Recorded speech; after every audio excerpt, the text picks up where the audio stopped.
Welcome back. Now that you understand, hey, wait a second. Oh, you guys in the back, why don't you come forward? You're way far back there. Let's bring you forward. Yeah, that's better. Now that you've learned to control your exposure using aperture, shutter speed, and ISO, now it's time to get into the artsy side of photography with composition and storytelling.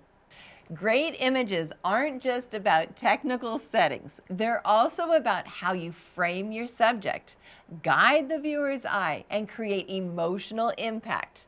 In this lesson, we'll explore key composition techniques and how to use them to tell a compelling story through your images. A well-composed image draws the viewer in and makes them feel something. Even with a perfect exposure, a photo can feel uninteresting if it's not composed properly. So let's break down some of the most effective composition techniques used by professional photographers. One of the most fundamental composition techniques is the rule of thirds. Imagine your frame divided into 9 equal parts using 2 horizontal and 2 vertical lines. Placing your subject along these lines or at their intersections creates a more dynamic and balanced image. Why does this work? Our eyes naturally follow these points, making the image feel more balanced and engaging. While the rule of thirds is a great starting point, remember, rules are made to be broken. Once you understand it, you can experiment with breaking it for creative effect. Another powerful way to guide the viewer's eye is by using leading lines. These are natural or man-made lines that draw attention to the subject. Some examples of leading lines are roads, fences, shadows, rivers, railings, architectural elements. Using leading lines creates depth and draws your viewer's focus exactly where you want it.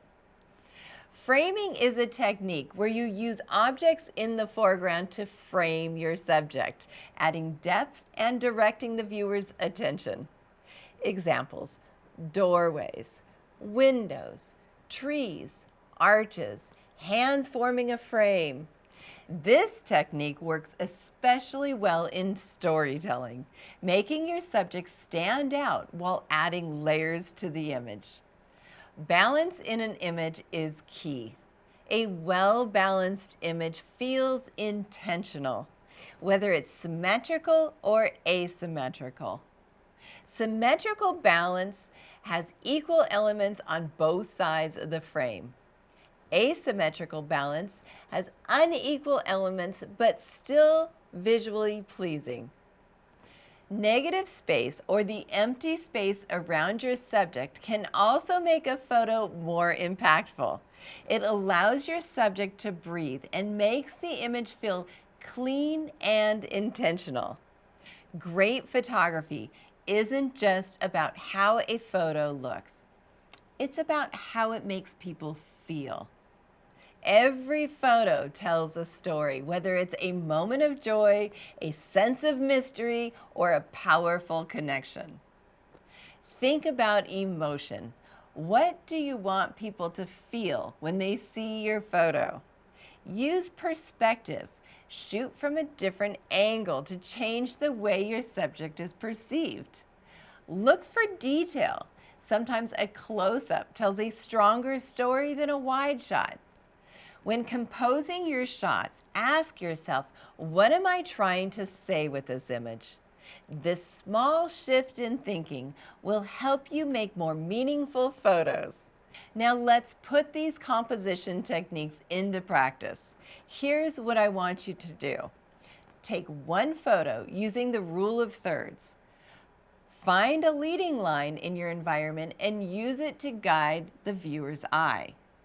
I also want you to create an image where you're framing your subject using a natural or architectural frame. Next, I want you to capture an image that uses negative space effectively. Then I want you to choose a subject and tell a story with composition, considering angle, balance, and emotion. Upload your best shots to the course community and share which techniques you used.